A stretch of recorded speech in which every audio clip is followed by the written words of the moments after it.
it chapter by chapter, one bite at a time.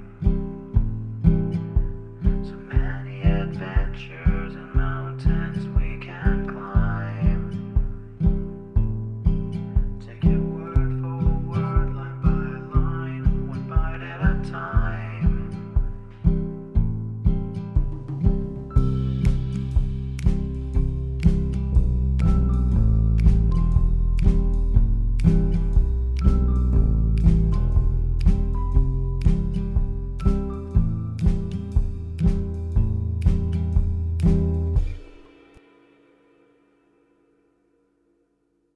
Welcome to Bite at a Time Books, where we read you your favorite classics one bite at a time. My name is Bree Carlile, and I love to read, and wanted to share my passion with listeners like you. If you want to know what's coming next and vote on upcoming books, sign up for our newsletter at biteatatimebooks.com. You'll also find our new t-shirts in the shop, including podcast shirts and quote shirts from your favorite classic novels. Be sure to follow my show on your favorite podcast platform so you get all the new episodes. You can find most of our links in the show notes, but also our website, biteatatimebooks.com, includes all of the links for our show, including to our Patreon to support the show, and YouTube, where we have special behind the narration of the episodes. We're part of the Bite at a Time Books Productions Network. If you'd also like to hear what inspired your favorite classic authors to write their novels, and what was going on in the world at the time, check out the Bite at a Time Books Behind the Story podcast, wherever you listen to podcasts. Please note, while we try to keep the text as close to the original as possible, some words have been changed to honor the marginalized communities who've identified the words as harmful, and to stay in alignment with Bite at a Time Books' brand values. Today we'll be continuing Pride and Prejudice by Jane Austen. Chapter 4. Then Jane and Elizabeth were alone. The former, who had been cautious in her praise of Mr. Bingley before, expressed to her sister how very much she admired him. "He is just what a young man ought to be," said she. "Sensible, good-humored, lively, and I never saw such happy manners, so much ease, with such perfect good breeding." "He is also handsome," replied Elizabeth, "which a young man ought likewise to be if he possibly can. His character is thereby complete. I was very much flattered by his asking me to dance a second time. I did not expect such a compliment." "Did not you? I did for you. But that is one great difference between us. Compliments always take you by surprise, and me never. What could be more natural than his asking you again? He could not help seeing that you were about 5 times as pretty as every other woman in the room. No thanks to his gallantry for that. Well, he certainly is very agreeable, and I give you leave to like him. You have liked many a stupider person." "Dear Lizzie. Oh, you are a great deal too apt, you know, to like people in general. You never see a fault in anybody.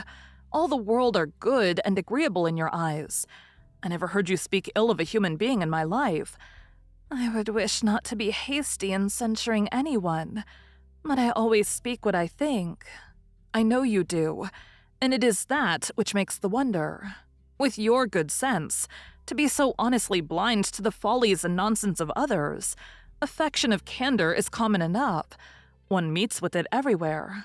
But to be candid without ostentation or design, to take the good of everybody's character and make it still better and say nothing of the bad, belongs to you alone. And so you like this man's sisters too, do you? Their manners are not equal to his." "Certainly not at first, but they are very pleasing women when you converse with them. Miss Bingley is to live with her brother and keep his house, and I am much mistaken if we shall not find a very charming neighbor in her." Elizabeth listened in silence, but was not convinced. Their behavior at the assembly had not been calculated to please in general, and with more quickness of observation and less pliancy of temper than her sister, and with a judgment, too, unassailed by any attention to herself, she was very little disposed to approve them. They were in fact very fine ladies, not deficient in good humor when they were pleased, nor in the power of being agreeable where they chose it, but proud and conceited. They were rather handsome. They had been educated in one of the first private seminaries in town, had a fortune of £20,000, were in the habit of spending more than they ought and of associating with people of rank, and were therefore, in every respect, entitled to think well of themselves and meanly of others. They were of a respectable family in the north of England, a circumstance more deeply impressed on their memories than that their brother's fortune and their own had been acquired by trade. Mr. Bingley inherited property to the amount of nearly £100,000 from his father, who had intended to purchase an estate but did not live to do it.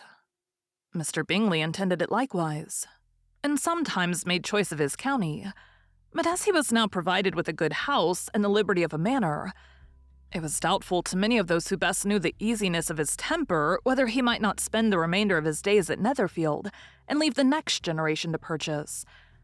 His sisters were very anxious for his having an estate of his own, but though he was now established only as a tenant, Miss Bingley was by no means unwilling to preside at his table, nor was Mrs. Hurst, who had married a man of more fashion than fortune, less disposed to consider his house as her home when it suited her. Mr. Bingley had not been of age 2 years when he was tempted, by an accidental recommendation, to look at Netherfield House. He did look at it, and into it for half an hour, was pleased with the situation and the principal rooms, satisfied with what the owner said in its praise, and took it immediately. Between him and Darcy there was a very steady friendship. In spite of a great opposition of character, Bingley was endeared to Darcy by the easiness, openness, and ductility of his temper, though no disposition could offer a greater contrast to his own, and though with his own he never appeared dissatisfied. On the strength of Darcy's regard, Bingley had the firmest reliance, and of his judgment the highest opinion. In understanding, Darcy was the superior. Bingley was by no means deficient, but Darcy was clever. He was at the same time haughty, reserved, and fastidious, and his manners, though well-bred, were not inviting. In that respect, his friend had greatly the advantage. Bingley was sure of being liked wherever he appeared. Darcy was continually giving offense.